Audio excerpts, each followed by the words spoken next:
Let me tell you about a guy named Marcus. Marcus was the most disciplined budgeter you'd ever meet in your life. Every single Sunday night, he would sit down at his kitchen table, open his spreadsheet, and track every dollar he had spent that week. Coffee, $3.50. Gas, $42. Groceries, $87. He had a category for everything. He clipped coupons. He skipped vacations. He said no to dinners out with friends. He drove a 15-year-old car with 200,000 miles on it because it was paid off. Marcus did this for 11 years.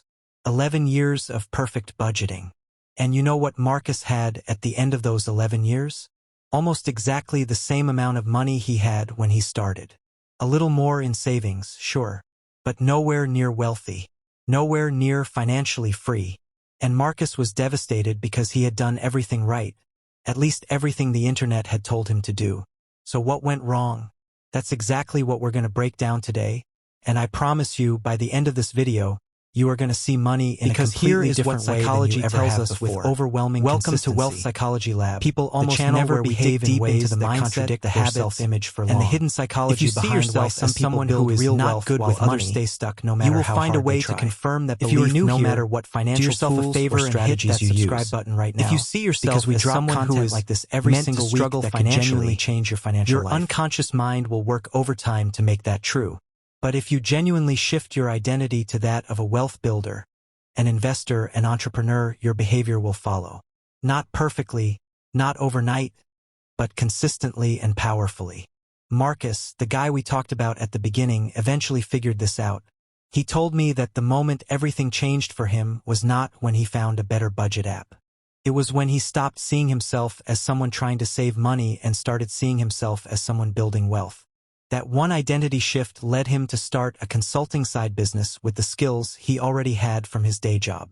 Within 2 years, that business was generating more income than his salary. Within 5 years, he had investments producing passive income.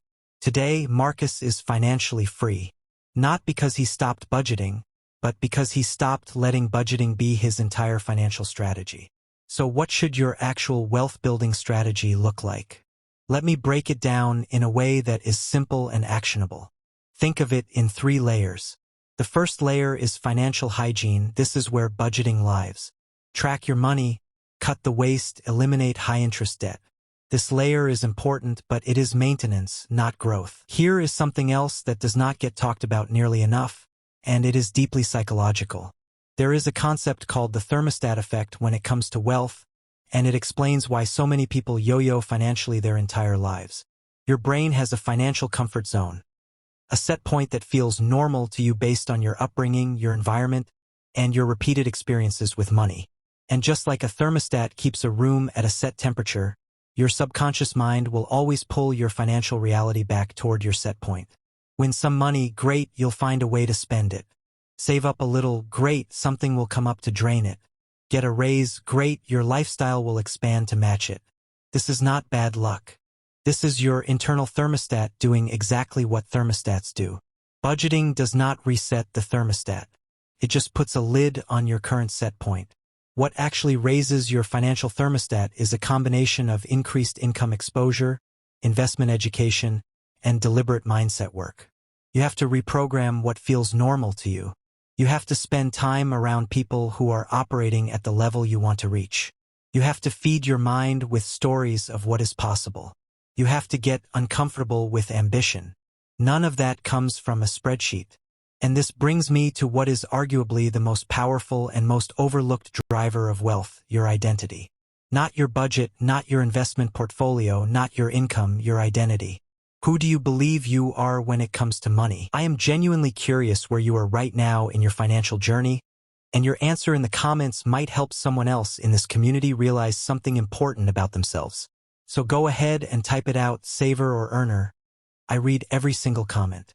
Now let's talk about the second thing wealthy people do differently. They invest in assets that generate income without requiring their time. This is the concept that Robert Kiyosaki made famous, and whether you love him or hate him, the underlying principle is undeniably true. Your labor can only scale so far. Your assets can scale infinitely. A budget helps you protect the money you earn with your time. But an investment strategy deploys that money to earn more money without your time. And once you understand that distinction, you can never look at a saved dollar the same way again. Every dollar you save is either sitting still, slowly being eaten by inflation, or it is working, buying assets, generating returns, compounding over time. Most chronic budgeters are savers. They hoard their savings in accounts earning 1 or 2%, patting themselves on the back for their discipline, while inflation quietly eats 3 or 4% of the purchasing power every single year. They are technically saving but practically losing. Wealthy people are investors. Every dollar they free up gets deployed into something that produces more dollars. Real estate, index funds, businesses, royalties, dividends. The specific vehicle matters less than the habit of always asking, how do I make this dollar multiply? And the people who break through it do so by shifting their question from, how do I spend less to how do I make more? That sounds simple, but the psychological shift required to actually live that question every day is massive. It means taking risks. It means building skills. It means treating yourself like a business rather than an employee of someone else's dream. Think about this: if Marcus had spent even half the energy he put into his Sunday budget spreadsheets into building a side income, learning a high-income skill, or starting a small business, where would he be after 11 years? Not where he ended up, I can tell you that much.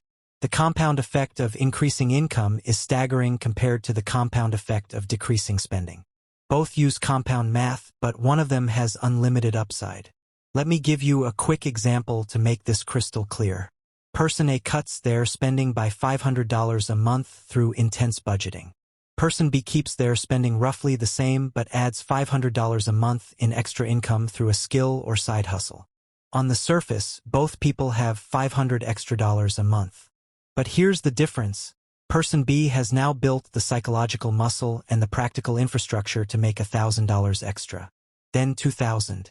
Then $5,000. The income muscle grows. The cutting muscle hits a wall. This is not just theory.